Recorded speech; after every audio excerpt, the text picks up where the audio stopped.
Hey guys, and welcome to episode 20 of How I Made My First $1,000,000. Today is May 1st, 2022.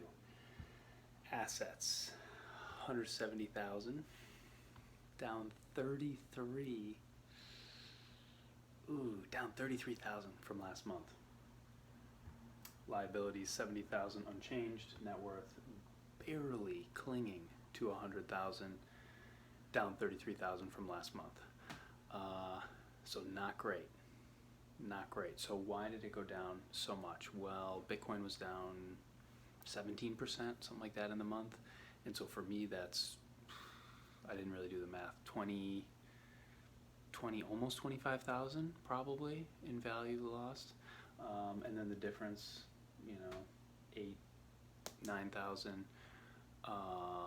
I sold several Ethereum to pay for things. So maybe I'll get into that in a second. So yeah, you can lose a lot quickly. So anyways, what's interesting here with only 100,000 left, remaining, you might say, if this happens 3 more months, I'm at zero.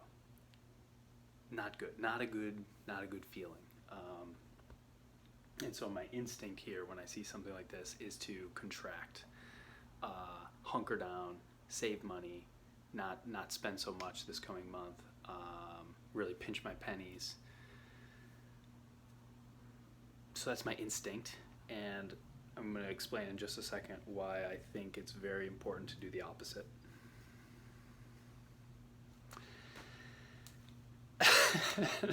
I'm not looking forward to it, but I think it's what I need to do. Okay, so anyways, updates for the month. So the past month, April, has been crazy month. Extreme high highs and extreme low lows. Oh my gosh, I need an hour to explain all this. So what happened? Let me go chronologically and hopefully I don't forget anything. So the first week of April was the Bitcoin conference in Miami. I was super pumped to go. I was super pumped to be there. Every day got better than the day before. Not just like the content or the speakers or whatever, but my comfortability maybe with the event and being there, and my ability to, I don't know, I guess just recognize what the situation was asking of me, if that makes sense. So sometimes it was, don't go to a famous speaker, like skip Jordan Peterson, which I never thought I would do. So he spoke and I chose not to go because something else felt more aligned, right? Which was some random guy I never heard of talking about how to mine Bitcoins in your apartment. And I thought, yeah, that's what I got to do. So anyways, it was a lot of little things like that, talking to people in the hallways and at the booths and so forth. And it just kept getting better and better. So yeah, it was amazing. So much stuff. So when I came home, I immediately bought a Bitcoin miner online, and I thought ahead of time that I was going to have to spend about $10,000. Turns out I found one for 476 if you're counting. Anyways, it's an old model, so it's not going to be very profitable. It'll still take a couple years to pay for itself, but I got that set up. So previously, before the conference, I had in my mind that Bitcoin mining is extremely loud, so you can't really do it in your home. It requires special electrical wiring, so if you don't know how to do that, or if you don't want to hire someone, or if you don't already have it, you can't really do it. And if you're in an apartment, you can't really rewire the electric, so it's out. And then the heat, right? The miner itself gives off so much heat that if you don't have some way of dealing with it, it's not going to be sustainable. So this is what I believed ahead of time, and I realized all those problems could be solved fairly easily, right? A bunch of other people have done it before me, and boom, fast forward today, I'm mining Bitcoins. I've been mining Bitcoins the last week, right? So that was all in the past 30 days. I had a complete mindset shift and blah, blah, blah. Unbelievable. So cool. And the next step is to build a soundproof box, again, with the help of someone I met at the conference and an article that he wrote online. So I'll actually link to that article in the description of this video.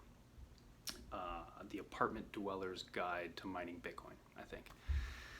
So anyway, super awesome. Also, the full node is still downloading and still syncing. should be done soon. It's like 94, 95% of the way done. So anyways, 2 of my goals for this calendar year, 2022, were run a Bitcoin full node and start mining Bitcoins. And I thought I was gonna have to mine Bitcoins at a friend's house or a relative's house, or buy land or a shed or something and set it all up. And I was like, okay, I can do all that. So anyways, one of my goals is done, mining the Bitcoin, and the full node is gonna be done probably by the next month, probably, if it finally finishes downloading. So anyways, that's 2 out of my 3 goals. And the third goal is my Bitcoin book. I'm making really good progress on that. But when I imagine the final project, I still feel like I've barely started, which is crazy. So when I measure my progress from 0, it's like, wow, I've done so much. But then when I look at the finish line, it's like, I feel like I haven't started. So there's this weird mindset shift going on. So anyways, other amazing things. Well, I guess I'll fast forward because we're getting low on time.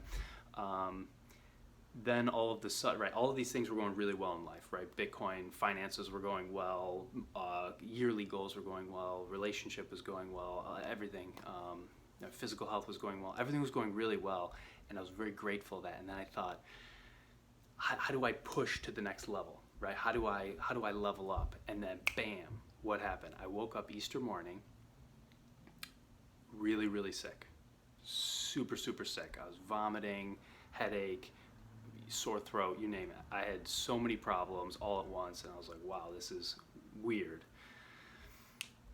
And anyways, make a long story short, I thought, could this be an upper limit problem, where you're trying to go to the next level energetically in your life, and then subconsciously you allow something to happen that takes you back down. So for some people it's losing a lot of money, for some people it's losing a relationship, or losing a job, or losing some sales opportunity, or losing your health. So anyways, so out of instinct, I went to the book where I learned about the upper limit problem, The Big Leap, and I noticed that I had a bookmark in there about halfway through, even though I finished the book, and I thought, that's weird, there's a bookmark in here. And I opened it up, and just the first sentence I read, I'm gonna read to you right now. The next time you find yourself with a stomach ache, a throbbing head, or a stubbed toe, ask yourself if you might be upper limiting. Sometimes a headache's just a headache, but often if you look a little deeper, you'll find that it's an expression of your upper limit problem. Then it's a signal that you need to expand instead of contract. It's telling you that it's time to open up and embrace a new high watermark of positive energy that's trying to establish itself in you. I thought, geez-a-loo. So although my instinct when I see something like this is to contract and pinch my pennies, I think it is time to expand and not contract. So even though I don't want to spend money, I think I'm going to spend a lot in May. I don't know if you guys can hear that, the neighbors stomping above, but this past month has been brutal in that regard. So I basically don't even live here anymore. So anyways, one of the things I'm going to do in May is get an Airbnb for the whole month and go live there. So even though I'm paying rent in this apartment, I'm going to go live somewhere else to try to establish that new high watermark of positive energy, because it's really distracting, you might say. Yeah, it's a very low energy. It's hard to elevate. So anyways, and the goal for May is to write my book. I mean, not the whole thing, but as much as I can. And I really want to feel inspired, and I really want to create space, create an environment, create space in my schedule, in my mind and body, so that inspiration can come through and just write in an inspired way. That's the goal. So that's what I'm going to do in May. Anyways, that's the thing I'm most excited about, even though I'm really intimidated. I don't want to spend money. You got to be able to hear that. That's so loud. Okay, anyways. So what else? Oh, one last quick thing along those lines. Last night I found an Airbnb close to here that costs $70,000 per month. 70,000. This number, 70,000 per month.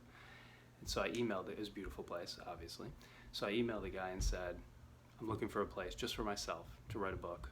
I can't afford. I didn't say I can't afford 70,000, but I phrased it in a way that was like, I can pay you 2,000 too. And said, and I can make up the difference. We could discuss a way to make up the difference. I can work for you or try to create value for you in some way. I figured if I don't ask, the answer is no, and if I do ask, there's at least a chance he says yes. So he replied to me this morning and said the property is actually being sold to somebody. It's under contract, so it's not even going to be an Airbnb anymore. Or that was the implication, that it's not going to be an Airbnb anymore. So, okay, so just letting you know, that's sort of where I want to try to go. I want to try to level up, even though it's really difficult. It's extremely outside my comfort zone, but that's the point. Right, that's the point, is to push yourself like that. So anyways, that's what I'm doing. Last thing I'll say, softball ended. We lost every other game. Finished the season 1-11. And we had to forfeit the last 2 games because we didn't have enough players. And those were both in the week that I was very, very, very sick. I was sick for an entire week. And so it was interesting that everything was going so well in the early parts of the month, like extremely well, and then boom, softball stinks, and then my health stinks, and then these neighbors, this, and my home environment goes away, and it was so many things, and money goes down, and